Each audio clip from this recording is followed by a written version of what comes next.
ఉన్న బంగారాన్ని విడిపించి ఆ రోజు ఆన్లైన్ రేటుకే మేము కొంటాం. Sharma gold company. నమస్కారం, వెల్కమ్ టు సుమన్ టీవీ. నేను గీతాంజలి.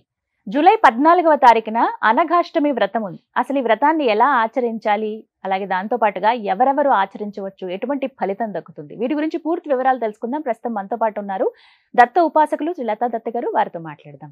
నమస్కారం లత గారు. నమస్తే. జై గురుదత్త. జై గురుదత్త. ఎలా ఉన్నారు? శ్రీ గురుదత్త. ఎలా ఉన్నారు స్వామి? చక్కగా ఉన్నారు. ఆ రూపం మర్చిపోలేం. మీరు జస్ట్ ఫోటో మాత్రమే చూపించారు నాకు, బట్ ఇంకా నాకు గుర్తుంది ఆ రూపం. ఎప్పుడెప్పుడు చూద్దాం అన్న డెఫినెట్ గా నేను వస్తాను పీఠానికి. Sure, welcome. ఆయన రప్పించుకోవాలంతే. అతి సుందరమైన రూపం, ముగ్ధ మనోహరంగా ఉంటారు ఆయన. అసలు ఆయన్ని వర్ణించడానికి వాగ్దేవి తరమే కాలేదు, ఇంకా మనం ఎంత అంతటి సుందర మూర్తి ఆయన అని చెప్పాలి. శ్రీపాద శ్రీవల్లభ స్వామి గాని, దత్తాత్రేయ స్వామి గాని అతి సుందరమైన రూపం. సో ఇవాళ అడగాలనుకుంటుంది, ఒకసారి క్యాలెండర్ లో మనం మామూలుగా డేట్స్ అవి చూస్తాం కదా, ఏంటి ఈ మంత్ స్పెషాలిటీస్ ఏంటి, ఏమేం చేయాలన్నప్పుడు అనఘాష్టమి వ్రతం అని చూసాను నేను. అంటే ఏంటి అని అంటే, ఇలా దత్తాత్రేయ స్వామి వారికి సంబంధించింది ఇది అనగానే మీరు గుర్తొచ్చారు. అవునా? అసలు ఏంటి అనఘాష్టమి వ్రతం అంటే, ఎందుకు చేస్తారు, ఎవరెవరు చేయొచ్చు, ఈ వివరాలు చెప్పండి. తప్పకుండా చెప్తాను. అనఘాష్టమి వ్రతం అంటే చాలా అతి పురాతనమైన వ్రతము. అసలు పూర్వం నుంచి కూడా వస్తున్నటువంటి వ్రతం అనఘాష్టమి వ్రతము. సాక్షాత్తు దత్తాత్రేయ స్వామి ఈ అనఘాష్టమి వ్రతం గురించి చాలా స్పష్టంగా చెప్పారు. దీనికి ఎంతటి ప్రసిద్ధి ఉందంటే, దశరథ మహారాజు శ్రీరామచంద్రమూర్తి చేత చేయించింది అనఘాష్టమి వ్రతం. అలాగే శ్రీకృష్ణుడు ధర్మరాజు పాండవుల చేత చేయించింది కూడా ఈ అనఘాష్టమి వ్రతం. అలాగే దత్తాత్రేయ స్వామి కార్త్య వీరార్జునుల చేత చేయించింది కూడా అనఘాష్టమి వ్రతం. కార్త్య వీరార్జునుడు అనఘాష్టమి వ్రతం చేసిన తర్వాత ఆయన ఒక చక్రవర్తిగా 50,000 సంవత్సరాలు ఆ రాజ్యాన్ని, మాహిష్మతి రాజ్యాన్ని పరిపాలిస్తూ ఉన్నాడు. 50,000 సంవత్సరాలు. ఆయనకు 1000 మంది భార్యలు కూడా ఉండేవారు. అలాగే శ్రీపాద శ్రీవల్లభ స్వామి శంకర్ భట్తో, అంటే గ్రంథకర్త ఎవరైతే శ్రీపాద శ్రీవల్లభ చరిత్ర రాశారో ఆయన చేత కూడా ఈ అనఘాష్టమి వ్రతం చేయించారు. నేను ఇప్పుడు కుర్వపురం అని చెప్పాను, అక్కడికే శంకర్ భట్ వెతుక్కుంటూ వెళ్తాడు శ్రీపాద శ్రీవల్లభుడిని.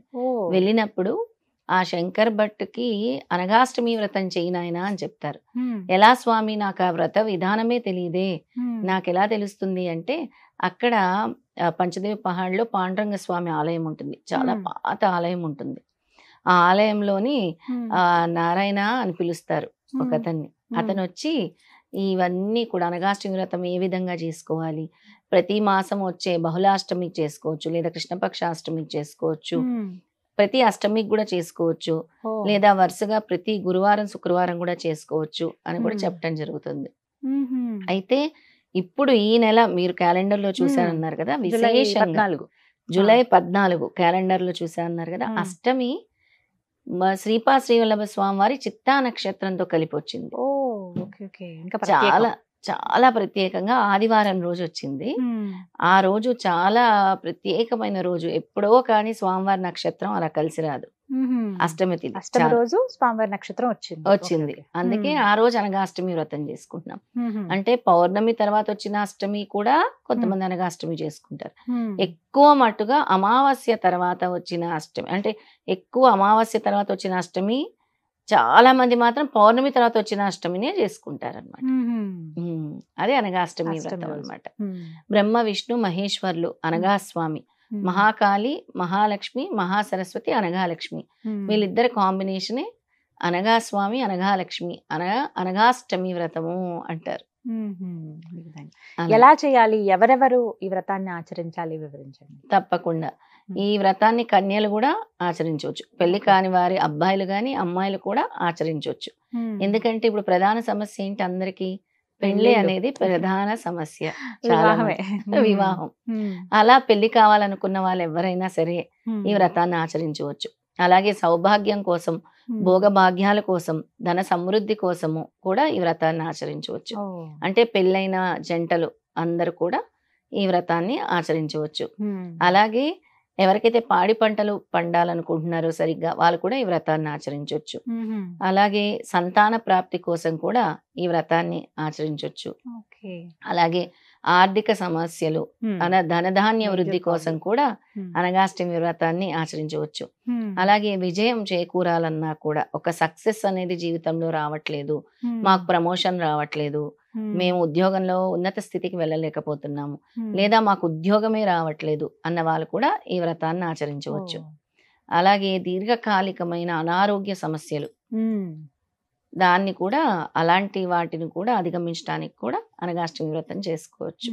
ఇన్ని రకాలుగా ఇన్ని సమస్యలు ఉంటే ఒకటే ఒక వ్రతంతో అవన్నీ తీర్చుకోవచ్చు అనమాట ఆ ప్రాబ్లమ్స్. అవును. ఎలా చేయాలంటే ప్రతిదానికి ఒక నియమం ఉంటుంది. మరి అనగాష్టమి వ్రతం ఎలా ఆచరించాలి? ఇప్పుడు అందరికీ అనగాష్టమి వ్రతం చేసుకోవటం తెలియదు కాబట్టి మేము సామూహికంగా పీఠంలోనే ఈ అనగాష్టమి వ్రతం అనేది చేస్తాము. అనగా స్వామిని, అనగా లక్ష్మిని పెడతాము, అష్టసిద్ధులను కూడా పెడుతూ ఉంటాము. ఈ వ్రతం చేయటం వల్ల ముఖ్యంగా ఎవరైతే ప్రతి సంవత్సరం ఈ వ్రతం ఆచరిస్తారో, అయితే స్వామి ఏం చెప్పారు అనంటే 5 వారాలు చేస్తే ధనప్రాప్తి కలుగుతుంది, 10 వారాలు చేస్తే రుణ బాధలు ఇవన్నీ తిరుగుతాయి, తర్వాత 15 వారాలు చేస్తే సంపూర్ణ ఆరోగ్యం కలుగుతుంది, అలాగే 20 వారాలు చేస్తే అష్టైశ్వర్యాలు కలుగుతాయి. అలా చేసుకుంటూ వెళ్ళాలన్నమాట, కంటిన్యూస్ గా చేయాలి. ఒక ఈ అష్టమి మనం మొదలు పెట్టాము, లేదా ప్రతి అష్టమికి చేసుకుంటూ వెళ్ళాలి, ప్రతి అష్టమి నెలలో ఒకసారి, లేదా ఈ అష్టమికి మొదలుపెట్టి ప్రతి గురువారం గాని ప్రతి శుక్రవారం గాని 5 వారాలు కంటిన్యూస్ గా కూడా చేసుకోవచ్చు. అంటే ప్రారంభం మాత్రం ఇప్పుడు మంచిది కాబట్టి నక్షత్రంతో వచ్చింది కాబట్టి ఇప్పుడు ప్రారంభిస్తే మంచిదని చెప్తున్నాను. ఎలాంటి నియమాలు పాటించాలమ్మా ఈ వ్రతానికి సంబంధించి? ఉదయాన్నే తలంటు స్నానం చేయాలి, 12 గంటల లోపల పూజ మొదలు పెట్టుకోవాలి, మద్య మాంసాలు ముట్టకూడదు అంటారు కదా, అన్ని కూడా అన్ని అంటే నో స్మోకింగ్, నో డ్రింకింగ్ అంటారు కదా, అలాంటివన్నీ కూడా నిషేధం అనమాట. అలాగా పొగ త్రాగకూడదు, మద్యపానీయాలు స్వీకరించకూడదు, మాంసాహారాలు కూడా ముట్టకూడదు. అలాగే ఆ రోజు మధ్యాహ్నం ఏకభుక్తం చేసి రాత్రిపూట ఏదైనా స్వల్పాహారం తీసుకుంటే మంచిది. చాలా అంటే ఎక్కువ కూడా దైవ ధ్యానంతో గడపాలి ఆ రోజంతా కూడా. అలాంటి ముఖ్యమైన నియమాలు చేస్తే సరిపోతుంది. ఇళ్లల్లో సాధారణంగా చేసుకోవచ్చు అమ్మా, అసలు చేయగలుగుతామా? ఇళ్లలో చేసుకోవచ్చు. అంటే ఈ వ్రత విధానం వల్ల సమకూర్చుకోవటం చాలా మందికి కష్టం కాబట్టి ఇలా సామూహికంగా నిర్వహిస్తూ ఉంటాం. మీరు ఎప్పటి నుంచి ఇలా నిర్వహిస్తూ ఉన్నారు? నేను దాదాపుగా 1 సంవత్సరం నుంచి 1 సంవత్సరం పై నుంచి ఈ అనగాష్టమి వ్రతాలు అనేది నిర్వహిస్తున్నాను. ఈసారి కూడా జూలై పోయిన నెల అష్టమికి కూడా చేసాం. పోయిన నెల అష్టమికి చేసాం, ఇప్పుడు జూలై 14 కూడా చేస్తున్నాం. ఇప్పుడు 5 వారాలు అనే వాళ్ళు మధ్యలో ఏదైనా కారణాల వల్ల బ్రేక్ అయింది అనుకోండి అమ్మా, మళ్ళీ మొదటి నుంచా? లేదు, కంటిన్యూ చేయొచ్చు. ఆ సమస్య అందరికీ ఉంటుంది కాబట్టి, ముఖ్యంగా స్త్రీలకి సమస్య ఉంటుంది కాబట్టి వాళ్ళు మళ్ళీ కంటిన్యూ చేసుకోవచ్చు. అక్కడి నుంచి మళ్ళీ ప్రారంభమైనట్టే చేసుకోవచ్చు అనమాట. అంటే ఇంట్లో చేసుకోవాలంటే వ్రత విధానం అందరికి తెలీదు. పైగా ఈ వ్రతం అనేది స్వామి చెప్పింది ఉసిరిక చెట్టు కింద చేసుకుంటే చాలా విశేషమైన ఫలితం ఇస్తారు. అలాగే ఎవరికైతే మందబుద్ధి ఉంటుందో, ఎవరికైతే జ్ఞాపక శక్తి ఉండదో, ఎవరైతే చాలా అంటే అన్నిట్లో వెనకబడి ఉంటారో అలాంటి వాళ్ళు కూడా ఈ వ్రతం ఆచరించవచ్చు. ఎందుకు అంటే ఈ వ్రత కథల్లోనే చెప్తారు, ఒక సందర్భంలో బ్రహ్మదేవుడు వేదాలన్నీ మర్చిపోతారు. ఆయన వేదాలన్నీ మర్చిపోయి అసలు ఏంటి నాకు ఈ దుస్థితి వచ్చింది అని వెతుక్కుంటూ వెళ్తారనమాట. వెళ్తే అప్పుడు రేణుకామాత దర్శనం ఇస్తారు. రేణుకాదేవి దర్శనం ఇచ్చి రేణుకాదేవి చెప్తారు, దత్తుడు ఒక్కడే నీకు ఈ శరణ్యం, మళ్ళీ నీ వేదాలు తిరిగి నీకు రావాలంటే దత్తుడిని పట్టుకోవాలి అని. మరి ఎక్కడున్నారు దత్తాత్రేయ స్వామి అని ఆయన, దత్తుడు అంటే తెలియదు కదా, అప్పుడు విష్ణుమూర్తి దగ్గరికి వెళ్తారు. అక్కడ విష్ణుమూర్తి లక్ష్మీదేవి లేరు అని అంటే అప్పుడు రేణుకా అమ్మవారు చెప్తారు, ఇప్పుడు వాళ్ళు సహ్యాద్రి పర్వతాల్లో ఉన్నారు, దత్తాత్రేయ స్వామి లక్ష్మీదేవి స్వరూపంగా అనగా స్వామి అనగా లక్ష్మీ స్వరూపంగా అక్కడ ఉన్నారు. అక్కడికి వెళ్ళి ఎక్కడైతే నల్ల ఉసిరిక చెట్టు, దాన్ని అమలక వృక్షం అంటారు, ఆ వృక్షం ఉంటుందో దాన్ని నాటి దాన్ని గనక పూజిస్తే స్వామి వెంటనే ప్రత్యక్షం అవుతారు అనగానే అమ్మవారు చెప్పినట్టు బ్రహ్మదేవుడు దాన్ని నాటి ఆ వృక్షాన్ని నాటి అక్కడే పూజ చేసుకుని ఉంటే అప్పుడు స్వామి ప్రత్యక్షం అవుతారు. ఆ విధంగా అక్కడ బ్రహ్మదేవుడు పూజించగానే దత్తాత్రేయ స్వామి అనఘాలక్ష్మి ప్రత్యక్షమై అనఘాలక్ష్మిని కోరుకోగానే, దత్తాత్రేయ స్వామిని కోరుకోగానే బ్రహ్మదేవుడు స్వామి నా దుస్థితి నుంచి నన్ను కాపాడండి అనగానే లక్ష్మీదేవి అమ్మవారు వెంటనే కూడా రేణుకామాత వైపు అమ్మవారి వైపు చూడగానే అమ్మవారిలో నుంచి ఆ వేదాలన్నీ కూడా వెళ్ళినట్టు బ్రహ్మదేవుడికి స్పష్టంగా కనబడతాయి. అప్పుడు మళ్ళీ బ్రహ్మదేవుడు వేదాలన్నీ కూడా గుర్తుంచుకొని ఆ తర్వాత నుంచి ప్రతి సంవత్సరం కూడా ఈ అనగాష్టమి వ్రతం ఆచరించడం మొదలు పెడతారు. సాక్షాత్ బ్రహ్మదేవుడికి తిరిగి జ్ఞానాన్ని ఇచ్చారు. అందుకే దత్తాత్రేయ స్వామి ఎవరు జ్ఞాన ప్రదాత. ఇద్దరు శక్తి ఒకటే అని చెప్తారు. అమ్మవారిది అయ్యవారిది, అనగా స్వామిది అనగా లక్ష్మిది కూడా త్రిశక్తి స్వరూపులు ఇద్దరు కూడా. చక్కటి ఫలితం కూడా ఉంటుంది వ్రతం ఆచరిస్తే. అద్భుతమైన కొన్ని వ్రతాలకు చెప్తారండి చాలా కష్టమైనది, ఇంత ఇదవుతుందంటే మనం ఎక్కువ శ్రమకి ఓడ్చాలి, ఇటువంటి వ్రతాలు చేయాలంటే ఏర్పాట్లు ఘనంగా ఉండాలి, ఇలా ఎలా పడితే అలా చేయకూడదని చెప్తుంటారు కొన్నిటికి. అలాంటివి ఏమైనా ఉంటాయా నియమాలు ప్రత్యేకించి? అంటే ప్రత్యేకంగా అంటే అందరూ కూడా అనగాష్టమి వ్రతం అంటే కలశాలు పెట్టుకోవాలి, మళ్ళీ అన్ని ఏర్పరచుకోవాలి, అది చేయగలమా లేదా, మళ్ళీ వ్రత కథలు ఉంటాయి, మళ్ళీ ఇక్కడ ఏంటి అష్టసిద్ధుల్ని ఆవాహన, అమ్మవారిని ఆవాహన, అనగాస్వామి ఆవాహన, అనగాలక్ష్మి ఆవాహన, అష్టసిద్ధుల ఆవాహన, ముందుగా అన్నిటికంటే విఘ్నేశ్వర పూజ ఉంటుంది. వినాయకుడిని తలవందే ప్రథమ పూజుడు విఘ్నేశ్వరుడు, ఆయన తలవందే ఏమి చేయం. ఆయన పూజ విఘ్నేశ్వరుడి పూజ అయిన తర్వాత అయ్యవారిది అమ్మవారిది ఉంటుంది, తర్వాత అష్టసిద్ధుల పూజ ఉంటుంది, తర్వాత వ్రత కథలు ఉంటాయి.